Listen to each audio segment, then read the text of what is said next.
Praise the lord.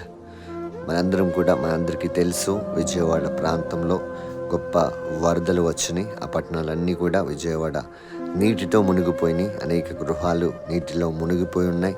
వారందరి కొరకు ప్రార్థన చేసే బాధ్యత మనది కనుక let us pray for Vijayawada. ప్రార్థన చేద్దాం. పరిశుద్ధ మహోన్నతుడ మహాగణుడ, నీ ఉచితమైన నీ కృపను బట్టి లెక్కించలేని వందనాలు. ఇదిగో తండ్రి, ఆ యొక్క విజయవాడ ప్రాంతంలో నీ కృపను విస్తరింపజేయండి. ఇదిగో తండ్రి, విజయవాడ పట్టణాన్ని మరలా బాగు చేయండి. విజయవాడ ప్రాంతం అంతట్లో ఉన్న వారందరి ప్రజలందరినీ కూడా తండ్రి ఓదార్చండి. ఇదిగో తండ్రి, అక్కడ ఎవరైతే ఆకలితో ఉన్నారో వారు ఆకలి తీర్చండి. ఎవరైతే దప్పికతో ఉన్నారో వారు దప్పిక తీర్చండి. ఎవరైతే ఇల్లులు కోల్పోయి తండ్రి ఆ యొక్క వరదలు ఎంతో బాధపడుచున్నారో, పిల్లలు, వృద్ధులు, పెద్దవారు అందరినీ మీరే ఓదార్చి, మీరే ప్రతి ఒక్కరికి కూడా కంఫర్ట్ని ఇచ్చి నడిపించమని నజరేయుడును సర్వశక్తి కలిగిన మెస్సయ పరిశుద్ధ నామములో అడిగి వేడుకొంచున్నాం.